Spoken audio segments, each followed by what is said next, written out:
Alright, you've seen the thumbnail and thought, how can this be? It must be a clickbait to draw attention. No, the way the Demon Slayer Corps operates is second only to this college dropout in terms of lack of efficiency and common sense. It's a fucking miracle, also known as plot armor, that they've managed to secure a W, and I have about 5 reasons that will back that up. Hello comrade, my name is Mahis. Come, get yourself a beverage and sit down with me, we got an organization to dissect.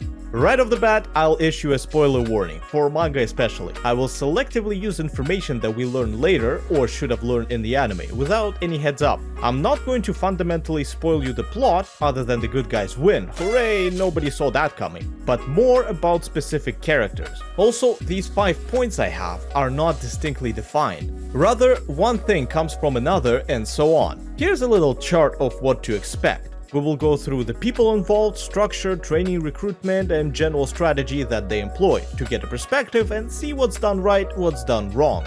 And we will start with the center of this organization. The current 90-something leader, Kaguya, that's rough buddy, Ubuyashiki. And I'm not exaggerating in the slightest. Man's cursed with an illness and short lifespan, had to step up at a very young age to pick up the pieces after his dad went for the milk Japanese style. There's actually nothing remotely funny here, it's the problem of biblical proportions over there. I do try to mask a lot of dark shit with a joke or goof, but that doesn't make things less fucked up. Moving on. Overall, a very good and caring guy, but he has a little something up his sleeve, an ability called Farsight, which he, along with his predecessors, used to gain wealth and fortune to subsequently fund the Demon Slayer Corps. Okay, now we know where some of the monies are coming from, and possibly how the entire supply chain was established. Great! But apparently it works on demons too, and here's where the things are getting interesting. He can predict disasters and act accordingly, send the slayers where the demon is and easy peasy lemon squeezy. Then, how the fuck are the demons still alive and kicking? Well, even in the show we see that this power is hella inconsistent. Examples, Mount Natagumo, where we've seen several groups of slayers bodied mercilessly. 80 recent-ish victims in the cocoons.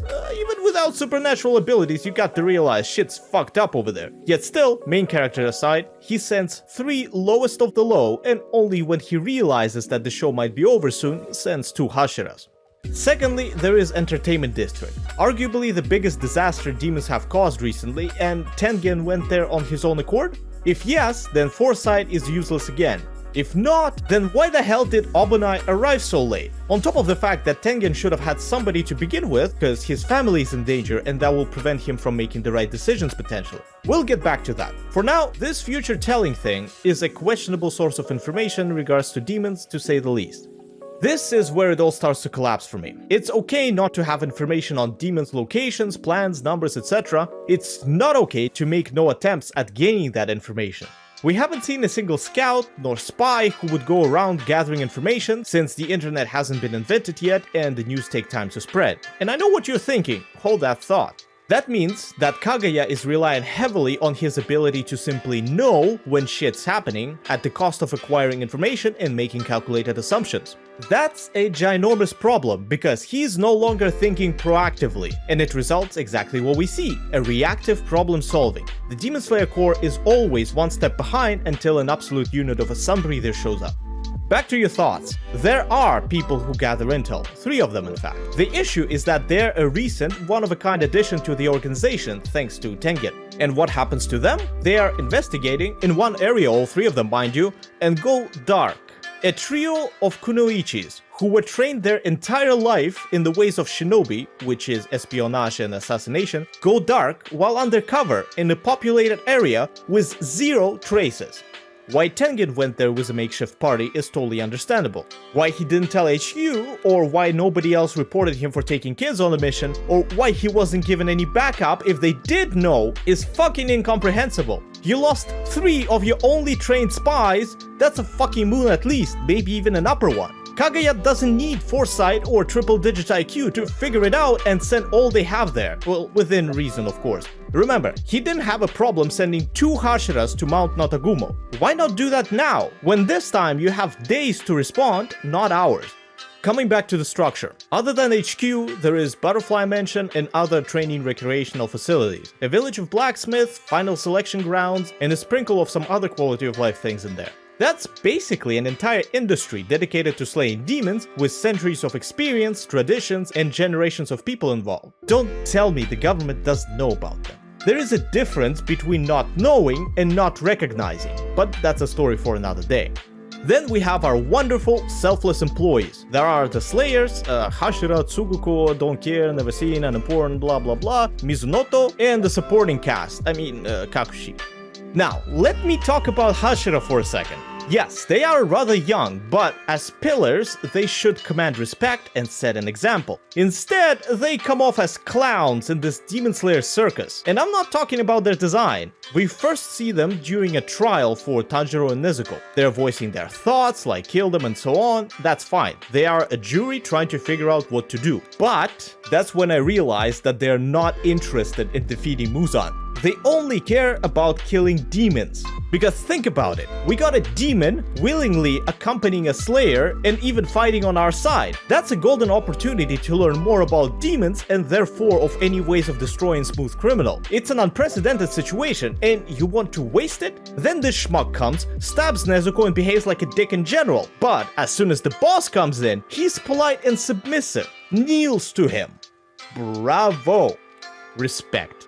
Respect my ass! What he is doing is the furthest thing from respect. It's hypocrisy. What does trial mean? It means that we are not certain about something and need to look into it. Subsequently, there is a chance that Nezuko and Tanjiro are innocent. It was Kaguya's decision to secure them and bring them to the mansion. And this fuck disregards all that, disrespects his boss's decisions, and does whatever he wants in his boss's fucking house! He behaves like a kindergarten kid whose mom turned away. And that's not all. Then there's a letter from Urokodaki, who vouches for Nezuko with his, Gyu's, and Tanjiro's life. You know, back in the day, words meant something, especially in that culture, especially in the samurai-esque society. I mean, demon slayers, not the general public.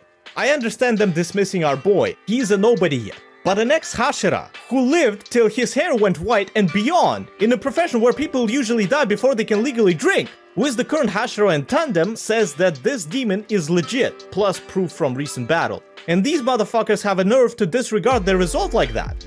Sho, do you seriously want me to respect these juvenile, short-sighted simpletons? Kaguya was the only one making sense there, maybe Shinobu as well. If you wonder why this organization, that has resources and wall hacks, struggles to defeat the demons, that's how. Their entire management, cause they are part of the decision making, is a clusterfuck. If Sanemi showed up, took Nezuko and said something like, "Hey kid, you think you're safe just because the master wants to see you? You aren't special, neither is this demon. I will prove it, just wait till the master gets here." He'll still be a dick, taunt Tanjiro and be offensive to Nezuko, but simultaneously respectful to the boss and his decisions. Rengoku should have said, "I admire their resolve, I will believe it on behalf of my comrade's testimony, but I will not accept the demon into our ranks." And Shinobu could have left her inner scientist out and say, "Nezuko can be a key to destroying Muzan, let's not make rash decisions." All of that would show Hashiras having different personality as well as them using their brains, while being respective yet stern. And before you throw rocks at me, I understand, Sanemi needed to hint his blood and other shit. Rengoku should have said that to later accept Nezuko and so on. I can't help but compare them to Akatsuki. They are all unique snowflakes, but they behave like rational adults united by common goals, while still having their differences. Fuck, the most competent of the bunch are the granny and the support squad. They do their damn job and the results are great. I don't have much to say. They clean up, actually save and heal people, even make them stronger. Hands down, the best and most productive branch of the organization. Then all the other slayers. Unless they have some color in their clothes, they're a useless demon food. Except for Murata. Murata is good. Oh, and how could I forget? Retired Hashira. We have a conflict lasting millennia with no foreseeable end, the quality of demon slayers going down, demons are more rampant than ever before, and they're just chilling? Okay, Urokodaki beat training pupils, but it looks like he only succeeded in making a stronger demon until Tanjiro showed up. As much as I like him, he has sent over a dozen kids to their doom. Zenitsu's teacher, actually great stuff until you learn about his other student. Rengoku's dad, just wasting his life and resources with alcoholism and other mental issues. The Corps does have specialists to heal demon victims, why not help him? And wait, somebody can just quit? I understand Tengen, he got severely injured, but he can still train, he can still teach. Why does this organization let their most valuable, experienced people go? Can you imagine if they teamed up to train people in a dedicated facility so they get different perspectives, catered to students' individual strengths? It's not some modern day crap where you can hire a bunch of inexperienced dudes who don't know any better to work on tough projects and bleed them dry. We're talking about thousands of lives endangered, employees dying left and right, and I don't need to repeat myself. But okay, sure, they still train. Good thing they have a decent system with breathing, exercises and all, which takes years. It's important for two reasons. First, I love it, no 3-day Bankai shit. Second, you can't replenish Demon Slayers easily, but look at the rate they're losing them. If it's not Tanjiro and company, they just die. Mount Natagumo as an example again. You got to have an entire university dedicated to training Slayers to maintain that. This reminds me a lot about Witchers. They take little dudes, run them through mutation process with only 10% survival rate, then another half dies during the training or to some drowners soon after, according to Geralt. No wonder there was never a lot of them and they basically died out in a few centuries. No amount of retired Hashira can sustain that, and that's not accounting for the final selection. Survival of the fittest? Hell yeah! 4 out of 5 kids will die, but we're getting them ready for the real fight. Bullshit! You're wasting precious resources that take years to create, humans that have at least some idea of what demons are and how to fight them. If Muzan needed an army, he would have done so overnight if he was smart and shit. Yes, they would be basic, but good luck fighting a battle against them while trying to save people and fighting off moons. Most of the examinees are not ready, but there is a better way to train them and prepare them for a real deal.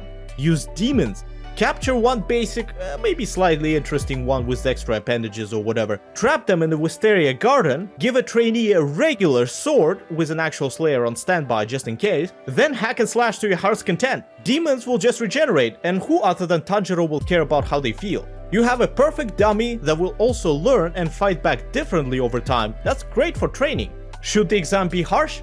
Yes, abso-fucking-lutely. That's a brutal job that requires the toughest sons of bitches of them all. But that doesn't mean that the other kids can't be useful. Look at how great Aoi is. She's helping people train, recover, and so on. Imagine more of those to help others.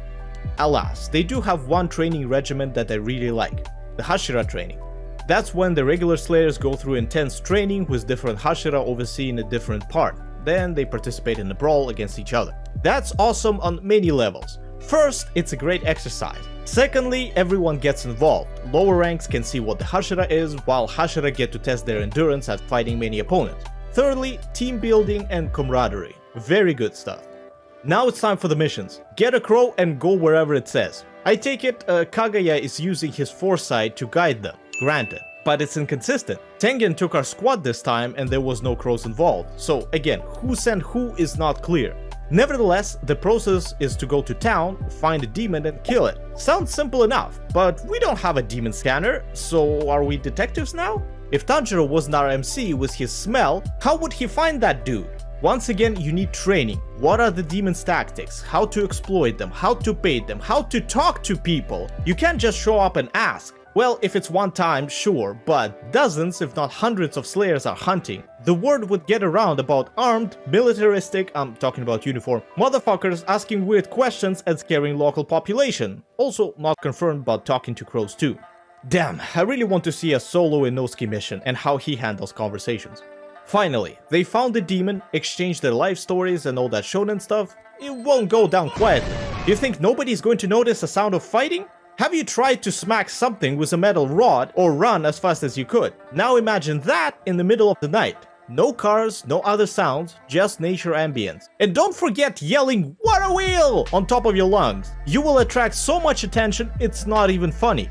Okay dude, the demon is dead, now the cleanup crew's showing up. They aren't invisible either. Them morning joggers will spot and report their helpful asses. What I'm trying to say here is that they will have run-ins with the law enforcement. Depending on how government will tackle it, they might have to fight an entirely different battle, this time legal, which will drain resources and time like crazy.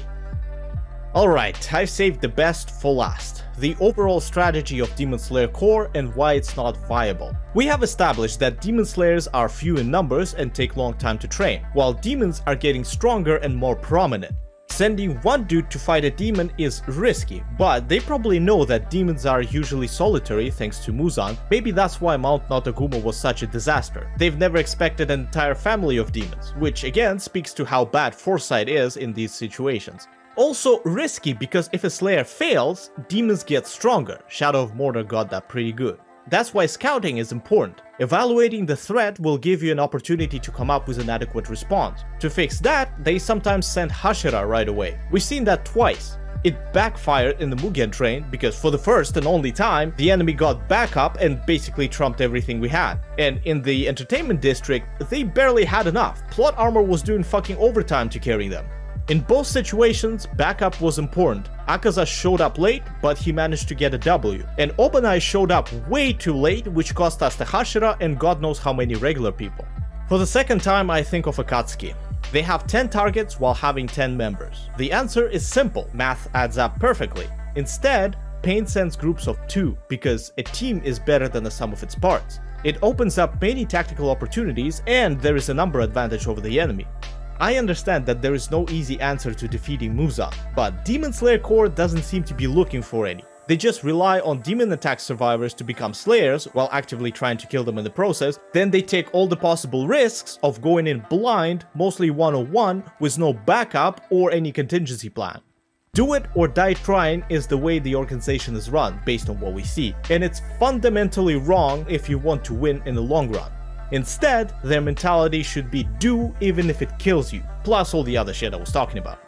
It was I, Mahis, ranting into the microphone. Have a great, whatever time of the day you have. Until next time, cheers. And I'm not exaggerating in the... We have selectively used the information better on the... What am I fucking saying?